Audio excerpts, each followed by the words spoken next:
How's it going, guys? Dragon Star Production here, back with another video.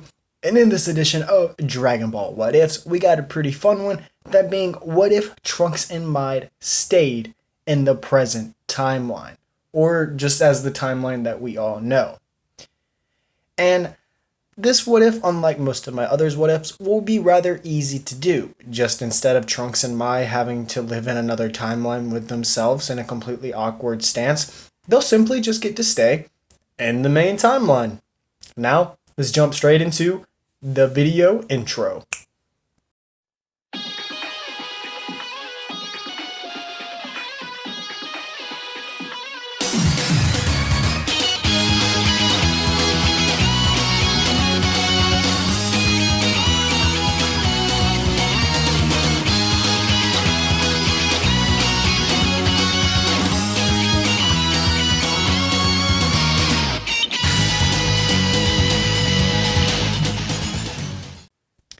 As we all know, this would take place after the Goku Black arc, and it would also be the time to build up for the Tournament of Power.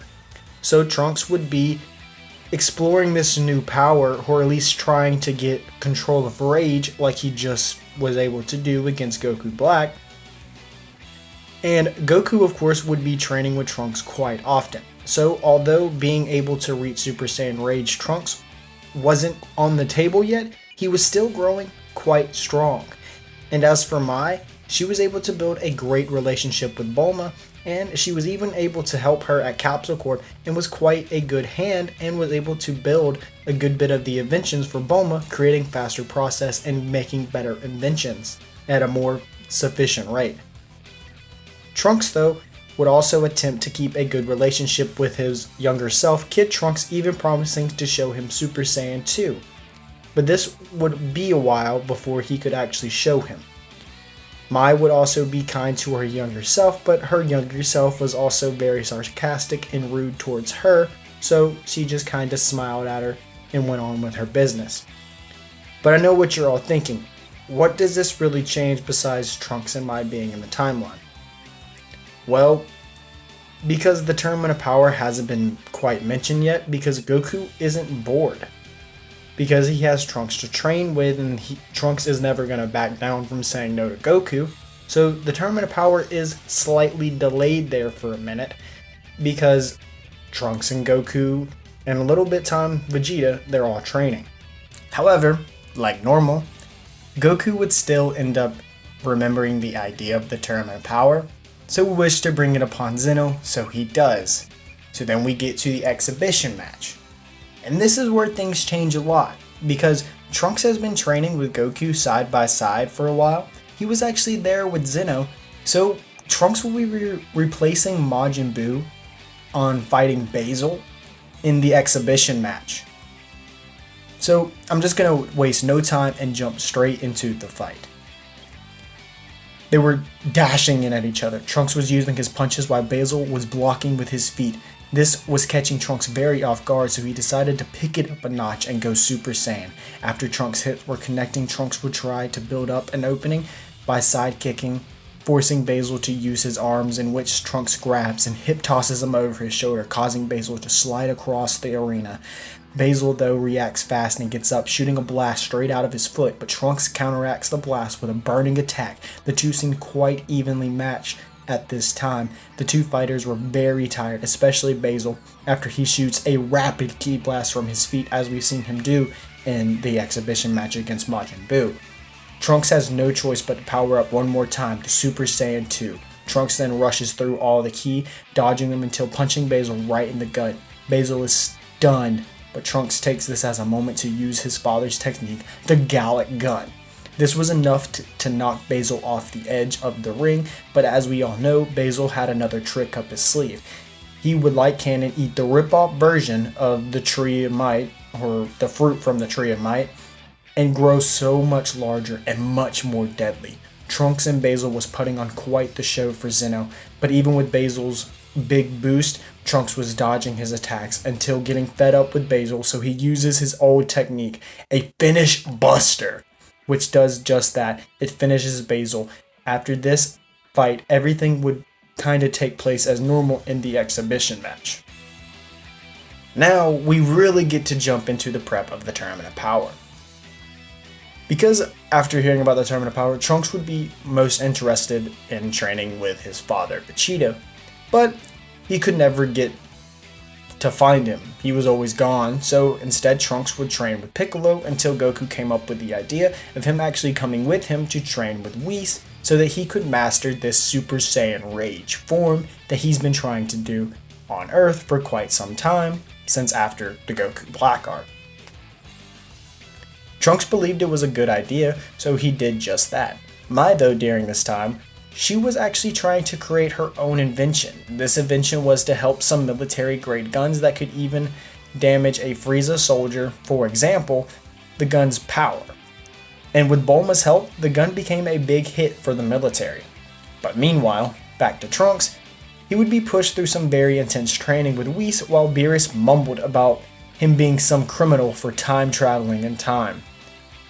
Finally though, we've reached the Tournament of Power because I don't want to spoil Trunks' training until we actually jump straight into it. Everyone arrives at the Tournament of Power ring watching all the others come to battle. Trunks would be aware of all the other Saiyans due to Goku, and Trunks knew about Kaba seeing Vegeta as a master and not to take any of them lightly. And I mention this because Trunks is observing all of his opponents as he knows that he has to fight for his life. And he's been in that shoe before, so he doesn't want to lose everything that he's fought for again. And then speaking of observing, that's exactly what Mai will be doing of the tournament as well, with Bulma and the rest of the others. But I guess I should go over the Universe 7 team because as normal, Majin Buu does fall asleep.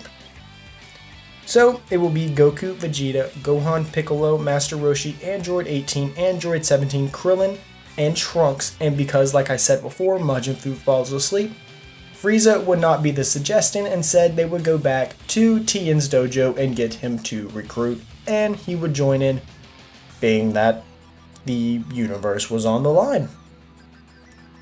So, Trunks also decides that he likes the idea of sticking with Gohan's plan of staying in the middle and close together, being smart because he knows numbers is key because he fought the androids for years and then he fought Goku Black and Zamasu. Knowing that numbers were key in battle, he knew that Gohan had a great plan and everyone just needed to follow it. Just staying together seemed like the smartest idea to Trunks because his entire life, like I said before, has been a handicap. And he's just lost one world he's been fighting for, and he doesn't want to lose another. So in staying in the middle, Trunks would be really just helping the other fighters such as Master Roshi, Krillin, Tien, stuff like that, just helping them fight average little fighters. However, Trunks would then feel a familiar energy, so he heads over there. Trunks then finds Goku and Vegeta taking on the Trio of Danger. Vegeta takes on Basil for attempting to blast him from the back, while Trunks fights Lavender and his poison while Goku was handling Bergamo quite well.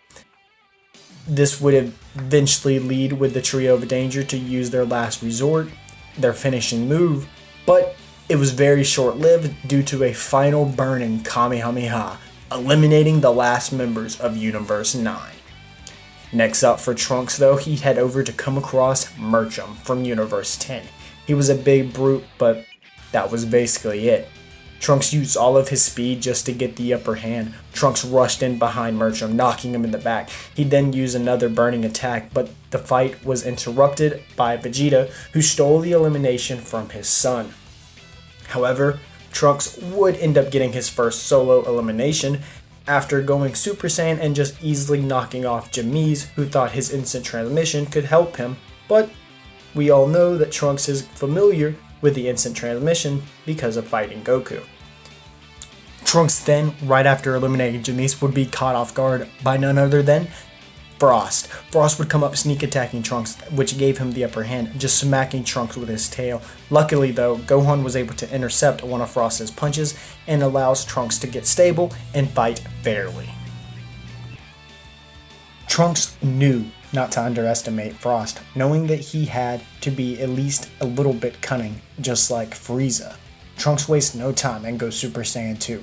Frost, though, goes max power into his buff form, and the two battle it out. Trunks instantly had a plan as soon as going into the fight after seeing the buff form, just to drain Frost's energy. The two lock up. Frost tries using a finger blast, but Trunks is able to slide by all of them, then counters with a Masenko, which nails Frost, but doesn't eliminate him. Frost starts panting as he falls from the buff form. He attempts to use a smoke bomb to get away, but Trunks was too fast. He darts in and gut punches Frost, followed up by another Masenko. Frost was eliminated, just like that.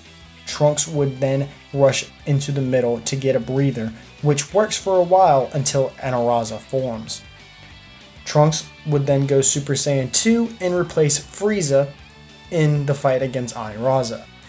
Next up, though, Trunks would see Gohan battling it out with Dispo and struggling a little bit.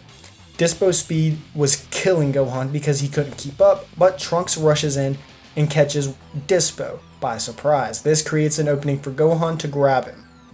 Dispo was shocked because Gohan was grabbing him from behind and he couldn't move. Gohan screams for Trunks to eliminate them, but Trunks couldn't eliminate Gohan. He's already seen him die once, so Dispo reacts. He shimmies out and kicks Gohan right off the edge, leaving Trunks furious. Trunks' body started to shake as his pupils faded to white. His aura shot out from a blue color. Trunks was in Super Saiyan rage. The entire thing that he's been trying to reach, he finally did. Trunks goes straight in at Dispo. Dispo's speed this time couldn't help him. Trunks was way too fast in the rage form. He was way stronger than Dispo as well. Trunks starts knocking Dispo around the ring, but Dispo is managing to keep away from the edge due to his speed until Trunks spin kicks Dispo right in the stomach, causing him to spit up saliva and blood. Trunks then places his hand under Dispo and tosses him up into the air, and the next thing we hear is a Heat Dome attack. Dispo goes flying off of the ring, but this does drain Trunks so much. So Trunks would once again lay back, so everything would really take place as normal, with Vegeta going SSJ Blue Evolution and beating Toppo while Goku achieves the Ultra Instinct, yada yada yada, y'all get the drill. Trunks was able to rest due to Universe 7's domination so far in the tournament. This would of course end up with him being in the fight with Jiren. Vegeta is the first to be eliminated by Jiren, which once again creates this rage form from Trunks come out. Though this time, he was barely getting any hits in because Jiren was that strong. Jiren was just mocking him, slapping him around the ring. Goku tries fighting Jiren again in Blue Kaioken, but ends up in the same crater as Trunks. Luckily though, Android 17 was able to come in and save them with a barrier shield as he once did before. So then after this, as we all know where I'm going with this, but first, Trunks looks back at Android 17. It reminds him of his past. Trunks sees Gohan, his mentor Gohan's death. Trunks then looks over at Goku, once again reminding him of Black, which reminds him of his dear mother being took from him. But Trunks just looks over at Android 17 and Goku and simply smiles, as him and Goku then power up to their Super Saiyan and rush to eliminate Jiren, as 17 would win the Tournament of Power. And as we all know, he would wish for all the universes to come back. So, if you guys really like this part, I might have a way to continue it into the Broly movie, but it at least has to get 50 likes in the next week for that to happen. If not, this will be left as a one-shot what if. I would also like to give a big thanks to Kobe Arts, and I'll also leave a link to his Twitter down in the description, because this dude is such an amazing artist. He designed my Mai, and he designed my new avatar, which I will be using for every single video. Go check out his work, he's pretty dang awesome. And then going on to another artist who I used one of their images that I got sent to me, and they told me that it was their work and I was okay to use it, and I fully apologize after seeing it was yours. I do not want to discredit anyone in the artwork, and I'm talking to you, Akora. Once again, I publicly apologize because I did not mean to steal your work. It was amazing though, and maybe we can work on some stuff later on in the future. And to everyone else, I really hope you guys enjoyed the What If. Don't forget to like and subscribe, join the Discord, and follow us on Twitter. I'll be catching you guys in the next one. Dragonstar Productions is out.